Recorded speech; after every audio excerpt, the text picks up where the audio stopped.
안녕하세요. 작은다육 사랑입니다. 오늘도 즐겁고 행복한 시간 되시고요. 다육이 공부방 시작하려고 합니다. 오늘은 우리가 다육이를 키우면서 특히 초보자들께서 많이 실패를 하는 원인 중에 한 가지를 제가 설명을 해 드리려고 합니다. 우리가 다육이를 키우는 가장 큰 이유가 일종의 취미생활이고, 이 취미생활을 하면서 힐링을 찾고자 하는 그런 즐거움 때문에 하는데, 취미생활을 하면서 스트레스를 받아가면서까지는 할 필요가 없다고 생각합니다. 그러면 왜 우리가 이렇게 스트레스를 많이 받는지 한번 생각을 한번 해보시면, 다육이 같은 경우에는 키우면서 이 아이들이 죽어나가는 경우에 엄청난 스트레스를 많이 받습니다. 자기 자신도 내가 이런 것도 하나 못 키우나 하는 정도의 그런 생각도 들게 되고요. 보면 내는 X 손이니 마이너스 손이니 하면서 자기를 조금 비하하는 경우도 간혹 있더라고요. 손님들 중에서 보면. 그런데 우리가 다육이를 안 죽이고 키울 수 있는 방법 중에서 가장 쉬운 게 몇 가지만 이렇게 조심을 하면 쉽게 키울 수가 있어요.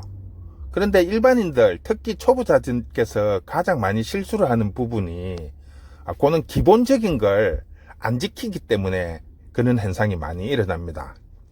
그래서 오늘은 초보자님들이 다육이를 안 죽이고 집에서 키울 수 있는 방법 중에 주의할 점, 꼭 이거는 하셔야 된다는 거 한 가지를 제가 팁을 드리기 위해서 오늘 영상을 촬영을 합니다. 다육이를 대체적으로 영상이나 그다음에 밴드나 이런 데에서 보고 이제 내도 한번 키워봐야 되겠다 싶어서 취미로 시작하시는 분들이 대부분입니다. 그런데 이제 우리가 보통 영상이나 이런 밴드 이런 데에서 보면 주로 이제 조건 좋은 집에서 키운다든지 아니면 킵장이라든지 이런 데서 다육이를 키웁니다. 그러면 상당히 이뻐요. 그런 아이들은 좋은 조건에서 좋은 환경에서 크기 때문에, 그리고 또 키우신 분들이 또 어느 정도 경력도 있고 하니까 이제 다육이를 잘 키우는 거예요. 그런데 이제 초보자들이 그런 것만 보고 시작을 하다가 보면 의외로 이게 까다롭다는 걸 많이 알아요. 그러니까 대부분 보면 간엽집이나 이런 다육이 전문집이 아닌 데서 가면 그냥 물 안 줘도 잘 큽니다, 이런 식으로 대충 설명을 해주기 때문에 그렇게만 알고 다육이를 가지고 와서 집에서 키운다는 거죠. 그러면 그런 분들은 거의 7, 80%가 죽습니다, 다육이가. 그러다 보면 오히려 다육이에 대한 흥미도 잃어지고 내가 나한테는 안 맞다고 생각하시는 분들이 상당히 많아요, 보면. 그래서 어떤 분들은 이제 더 잘 키워보기 위해서 유튜브나 밴드에 가입을 해서 이렇게 공부를 하시는 분들도 있고, 또 어떤 분은 아예 포기를 해버리는 분들도 계세요, 보면. 그리고 아예 그냥 이렇게 밴드나 유튜브를 보면서 그냥 눈으로 보고 즐기고 자기는 키우는 건 안 맞다고 아예 안 키우시는 분들도 종종 있어요. 그런데 우리가 다육이라는 식물 자체는 의외로 보면 쉬울 수도 있지만 의외로 보면 까다로워요.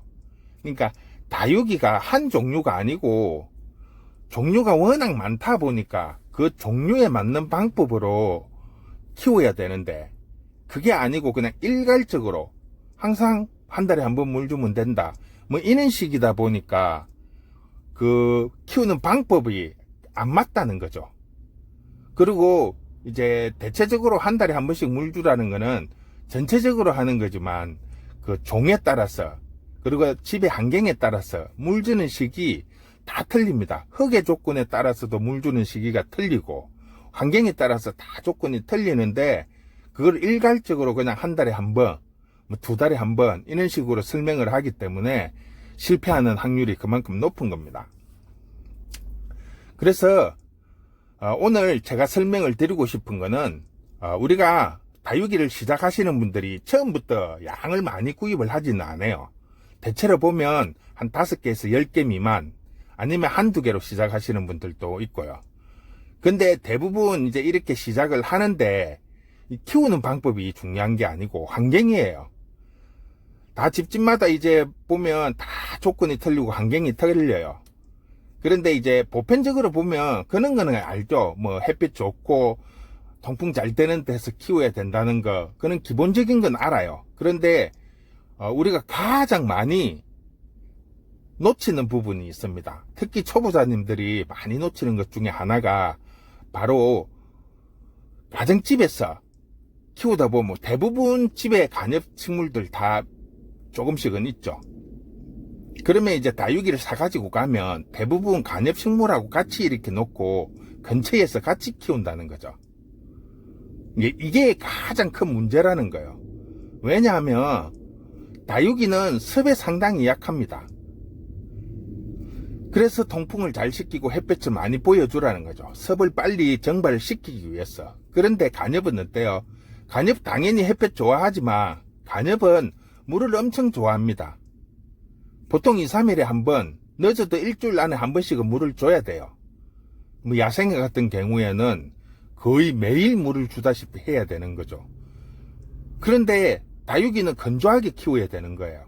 그런데 매일 옆에 물을 주는 이는 간엽하고 같이 놔두면 어떨까요? 다육이는 이 특성상 물을 직접 주지 않아도 주위에 있는 습을 빨아당기는 습성이 있어요. 왜냐하면 이런 다육식물들은 주로 아주 건조한 사막이나 고산지대, 환경이 열악한 데서 자라기 때문에 주로 새벽에 이슬을 먹고 자라는 경우가 상당히 많아요. 왜? 비가 자주 오지 않기 때문에. 그래서 스스로 주위의 습을 빨아당기기 때문에 옆에 간엽이 있으면 간엽의 습들을 얘들이 빨아당겨요. 그러다 보면 어떨까요? 항상 보면 습에 노출이 되어 있는 거죠.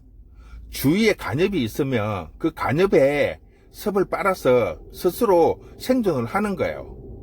그런데 이 환경이 안 맞다는 거죠. 그리 되면 항상 습이 있는 이는 간엽이 있는 곳에 다육이를 놔두면 조건이 비슷해지니까 이 아이들이 처음에는 당연히 습을 먹죠. 그러면 이제 키가 크고 웃자라게 되는 거죠. 그러다가 어느 날 보면 뿌리가 썩어서 녹아내려요. 그러니까 일반적으로 초보자님들이 가장 많이 실수하는 게 그거예요. 그냥 다육이도 식물이니까, 그리고 내가 물을 직접 안 주서니까 괜찮다고 생각을 하시는 거죠. 그래서 가장 주의해야 될 부분이 집에 가지고 가시면 절대로 간엽하고 같이 놔두면 안 됩니다. 꼭 분리를 시키고 최대한 먼 거리에서 분류를 해서 키워야만이 다육이한테 그나마 영향을 덜 줄 수 있는 겁니다. 그 자체를 모르고 그냥 가지고 가셔서 어차피 또 식물이니까 내가 물 직접 안 주니까 이렇게만 생각을 하시고 나는 간엽만 물 주고 다육이는 물 안 줍니다 라고 하지만 실질적으로 간엽에 물을 주면 그 물이 간엽이 다 먹는 게 아니잖아요. 흘러내리고 받침대에 물이 고여 있고 주위에 습이 항상 유지가 된다는 거죠. 그러면 다육이는 상당히 안 좋은 거죠. 왜 다육이가 여름에 약하고 여름에 많이 죽느냐고 하면 습 때문이거든요. 장마철에 절대로 물 주지 말라고 하는 게 공기 중에 습이 많이 있기 때문에 굳이 물을 더 주면 이 아이들은 죽는다는 거죠. 그래서 여름에는 절대 물을 주지 말고 단수를 시키라고 하는데 집 베란다에서 간엽이 있는 옆에 같이 놔두면 장마와 똑같은 환경이라는 거죠. 습도가 보통 70%, 80%라는 거죠. 그러면 다육이는 어떨까요? 그 많은 습들을 처음에는 당연히 먹겠죠. 그러면 결국은 웃자라게 되고 그 웃자람 때문에 결국은 뿌리가 썩게 되는 겁니다. 그래서 초보자들이 가장 많이 실패를 하는 원인 중에 하나가 바로 간엽하고 같이 키운다는 거예요. 대부분 모르더라고요. 와서 일반 처음 시작하시는 분이나 어느 정도 조금 시작했다는 분들이 이야기를 하면 다육이 가지고 갔는데 며칠 됐지도 않았는데 애가 이상해갖고 보면 뿌리가 썩어 있고 물 줬냐고 물어보면 아니요, 물 절대 안 줬습니다. 한 번도 안 줬는데요 하고 이렇게 이야기를 한다고요. 근데 알고 보면 거의 다 간엽이랑 그 근방에서 같이 놓고 키운다는 거죠.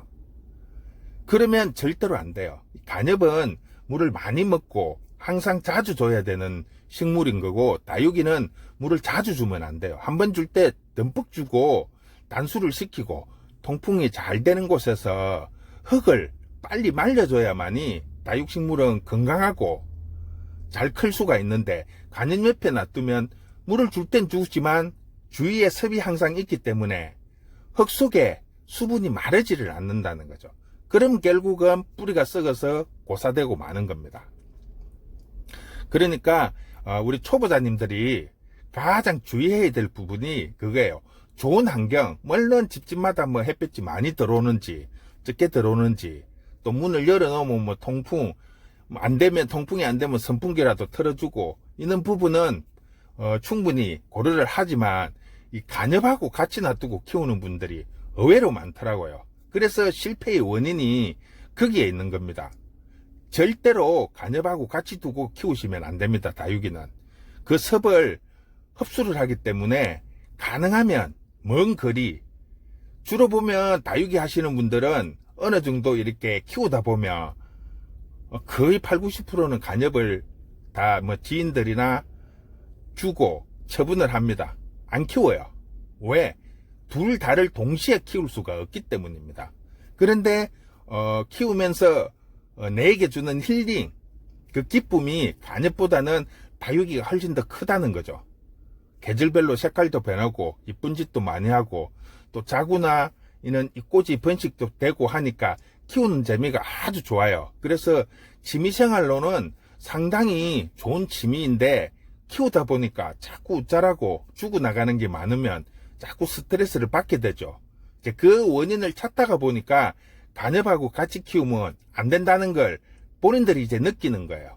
그래서 키우다가 안 된다 싶으면 이제 결국은 다육이를 포기하시는 것보다 간엽을 포기하시는 분들이 대부분이에요.